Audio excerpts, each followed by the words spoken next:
Dear students, अस्सलाम वालेकुम।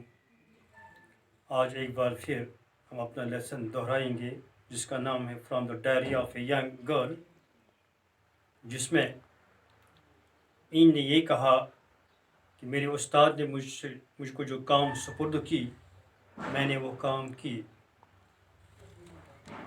तो जो मजमून उसने मुझे दिया, असाइनमेंट, होम असाइनमेंट, जिसका नाम था chatter box बातोनी।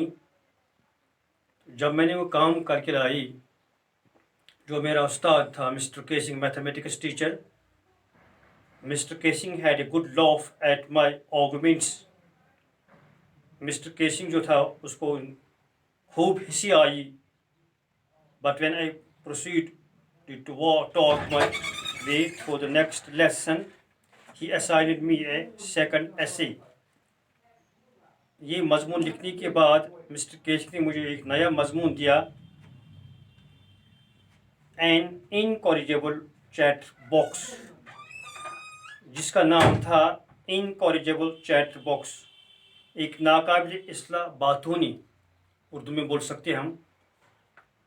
I handed it in and Mr. Casing had nothing to complain about for 2 whole lessons.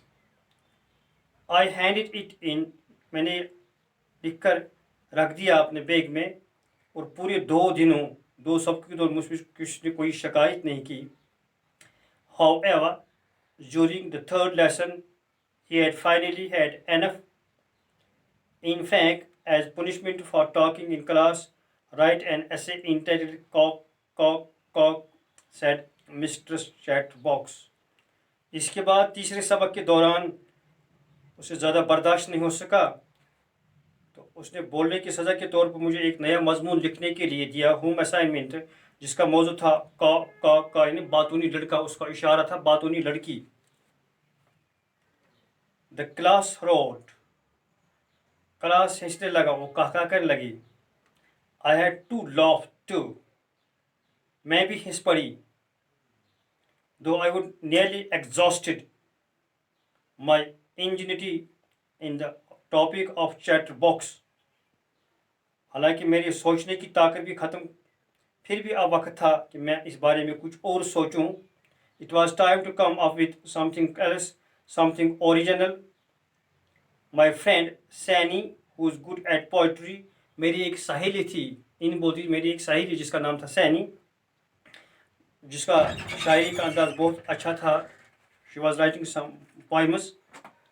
Offer to help me to write the essay from beginning to end in verse, तो उसने मुझे ये कहा, I will help you, मैं आपको मदद करूँगी, और हम जो ऐसे आपका मजमून जो हम उनको शायरों में लिखेंगे, एक नज़म की शक्ल में लिखेंगे।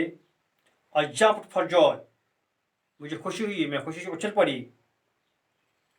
Mister Kessing was trying to play a joke on me, मेरा उस्ताद जो था mister Kessing, he was trying to play a joke on me with his ridiculous subject, but I'd make sure the joke was on him.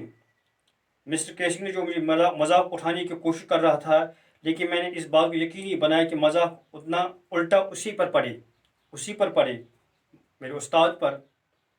I finished my poem, मैंने अपनी नज़म ख़त्म कर दी, and it was beautiful, ये नज़म बहुत खूबसूरत थी। It was about a mother duck and a father swan with 3 baby ducklings who were beaten to death by the father because they cacked too much.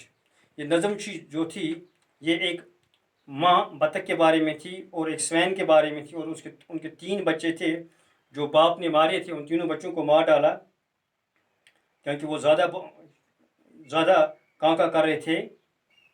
Mister casing took the joke the right way, mister casing को ये joke पूरा तरह fit आया, उसने अपनी तरफ लिया। He had the poem to the class, adding his own comments and to several other classes as well. तो खुशकिस्मती से मिस्टर केसिंग इस मजाक को अच्छे मानों में समझ लिया, तो उसने उस पर कुछ तबसरा किया, some comments की। Since then I have been allowed to talk and have not been assigned any extra homework. तब से मुझे ये इजाज़त दी गई कि आप जितना चाहो बातें कर सकते हैं, आप you can talk as you like. और तब से मुझे कोई एक्स्ट्रा होमवर्क नहीं मिली। ऑन द कंट्री, इसके मुखालिफ mister Kessing always making jokes these days. Mister Kessing हमेशा बातों में मजाक कर रहा था। इस तरह से हमारा लेसन आज ख़त्म हुआ। कल इंशाल्लाह फिर मिलेंगे, तब तक के लिए खुदा हाफिज़, अस्सलाम।